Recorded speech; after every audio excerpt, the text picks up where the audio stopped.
Why is it that I can never find the Barbican? I've been here before. I'm in Barbican and everything says Barbican. The tube station is there. Guess which station? It's Barbican. But I cannot find the Barbican. I've said Barbican too many times. It's gone weird. Barbican. Barbican. Where is the Barbican? Somebody help me find the Barbican. I'm never going to find the Barbican. I found the Barbican! Also, oh my god, hey, welcome back to my stagey YouTube channel. If you're seeing my face for the first time, my name is Mickey Joe, I'm obsessed with all things theatre, and I'm here today at the Barbican Theatre to see the first preview of Anything Goes. It has arrived in the West End with the Broadway revival from about 10 years ago, and it's brought over its Broadway star, Tony Award winner Sutton Foster. I am so excited to go in and see this show. I'm going to take you inside, we're going to have a look, and I'm going to let you know what I think.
Oh my god, hey. It's the day after Anything Goes, and I have still not stopped freaking out about it. It was insane, it was amazing, it was incredible, all those good adjectives. I'm going to give you all of the details. There will be spoilers about this show and about this production. If you don't want to see that, you just came here for the curtain call, that's fine. See it, love it, come back to me. And subscribe. So a little bit of background here. I was invested in the show when Megan Mullally was going to be in it. I've actually done 2 productions of Anything Goes before in amateur dramatics, and I love Megan Mullally. Not many people know that she has a Broadway background. Everyone was like, how is she going to play this role? And I knew that she would pull it off brilliantly. She has that brilliant brassy voice, she's an incredible singer, she'd have been a great Reno Sweeney. However, when they announced she unfortunately had to drop out of the role and was going to be replaced by Tony Award winner Sutton Foster, I lost my damn mind. I am a huge Sutton Foster fan, going back at least 10 years. She was one of my first real obsessions in musical theatre, one of the first people that really just exposed me to a lot of shows just because she was in shows and really shaped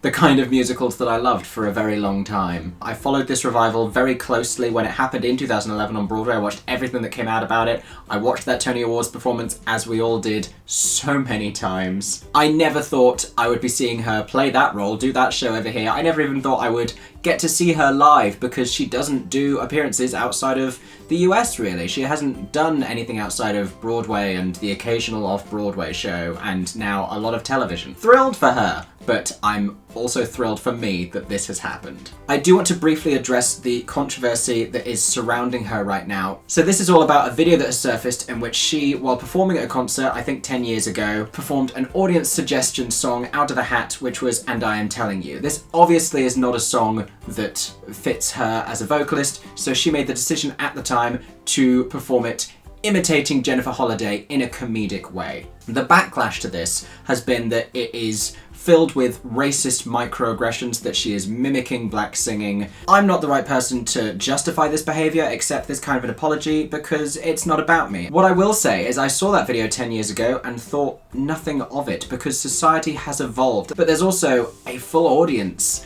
at that concert who all laughed and cheered along, and that video has existed on the internet for a long time. It has not just now been posted, it's been up there. What compounded this is the publicity of this situation was handled poorly. She did not address this for a very long time, I think because she feared the lynch mobs on social media that would come after her, even with any kind of an apology that is never good enough for a lot of people. She gave one interview in The Stage, which happens to be behind a paywall. This upset a lot of people, but this isn't something that she is likely to know about. She's not a West End performer. She doesn't know that The Stage is behind a paywall. I think a lot of blame is being attached to her for a lot of the issues surrounding this controversy. She said in the interview that she had made it a priority to apologise to her cast members who she was meeting, and that I think is very important. So I eventually arrived at the Barbican Theatre. That building is too damn hard to find. This was a show where even as I was sitting, getting ready for it, I didn't really believe that it was going to happen. It just seemed so crazy to me that Sutton Foster was here in the UK during COVID still, doing Anything Goes at the Barbican. It's such a weird combination of things.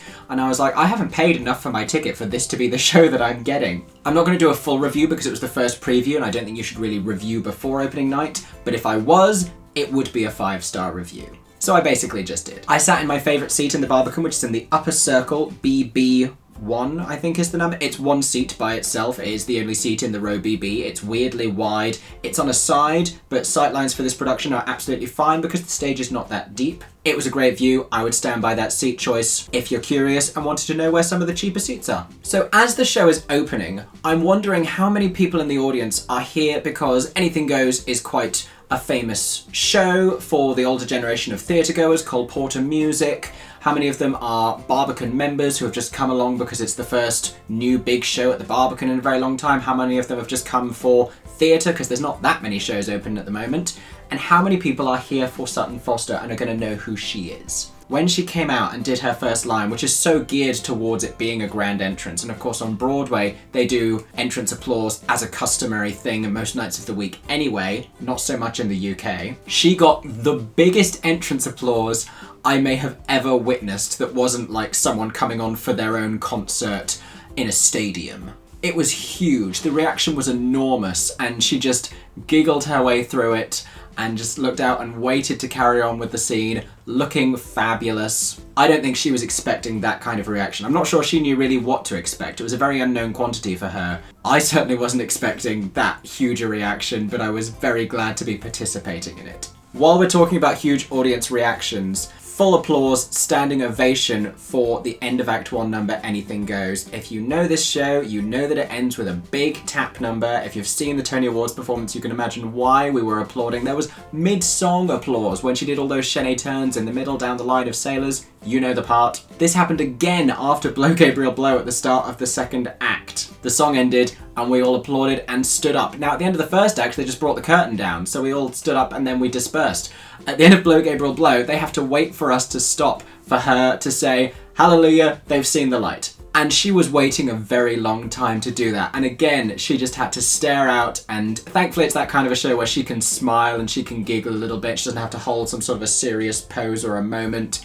It's light-hearted and she could look around and just bask in the love that was in that theatre and the adoration and the gratitude and the applause for how good this show was. It's such a phenomenal show. Even aside from Sutton Foster's performance, it's incredibly well cast. Kathleen Marshall is a genius director. The choreography throughout is sublime. It's so different. It has such great classic old school theatrical moments. Robert Lindsay does this really cute thing with a blue spotlight when he's singing Be Like the Bluebird. It's just one of those Broadway shows that never gives you a second to catch your breath. There is comedy everywhere, there is clever staging everywhere. You get the feeling that this is the best production of this musical we are ever going to see. Everyone in the cast was phenomenal, but Carly Mercedes Dyer is the other huge standout as Irma. Now, this is a smaller supporting role. She has a song right at the end of the show, but she has brilliant laugh lines throughout, and the audience were just loving her. She was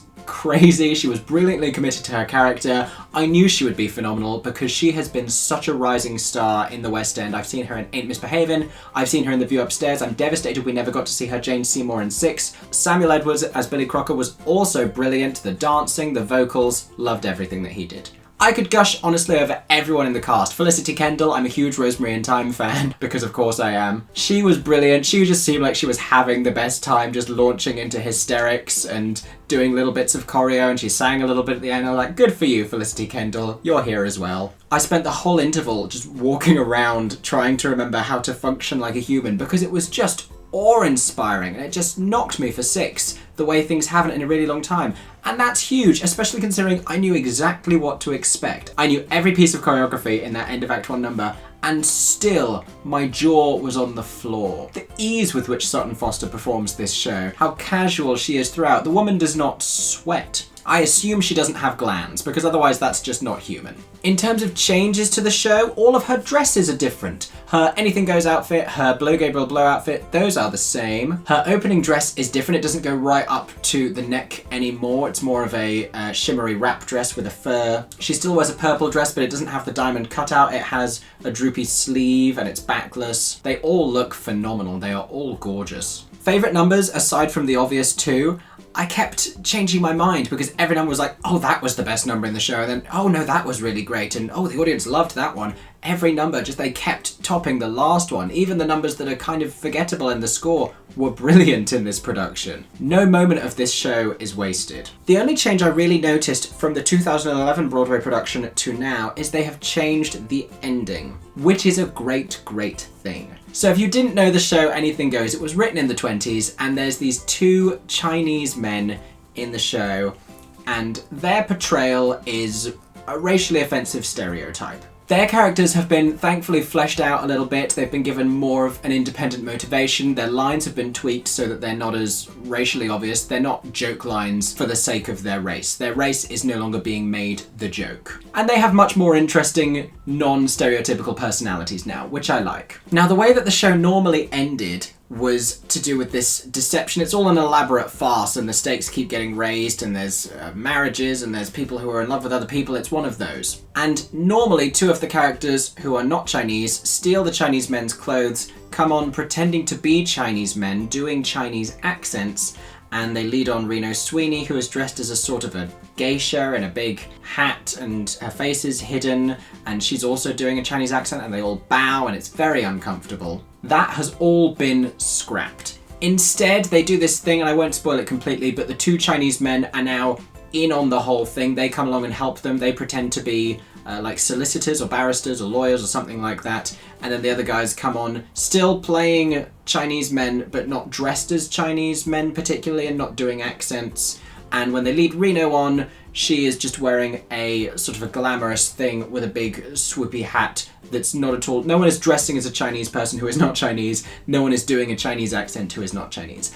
And I think this is a very good decision. This is a change that should probably be implemented in all future productions of the show, because I don't know that anyone in the audience would have noticed that this was something that had been changed from a show that was a century old. It takes out something that completely wasn't necessary, and it still wraps the plot up in a way that works and doesn't make anyone uncomfortable or cause any offense, which we love to see. I could keep talking about this for a very long time, because I am still just so excited and have so much nervous energy from having seen this show and loved it so much. I will be going again multiple times. There is a rush on today. In fact, I don't even know if I want to tell you there's a rush on Today Ticks, because I want to win that myself. Never mind, there's not a rush on Today Ticks. Don't check. If anyone has any questions about this production they would like me to answer in the comments, leave a comment asking your question. I will do my best. I hope you have enjoyed today's video and this little preview of Anything Goes at the Barbican Theatre. Do yourselves a favour, get a ticket. It deserves to be the hot ticket sellout event of the summer, of the year. It's phenomenal. If you enjoyed today's video, make sure you have subscribed to my Stagey YouTube channel for plenty more Stagey content about all of your favourite West End shows, including more updates about Anything Goes, hopefully coming very soon. I hope that everyone is staying safe and that you have a stagey day. For 10 more seconds, I'm Mickey Joe Theatre. Oh my god, hey, thanks for watching, have a stagey day. Subscribe!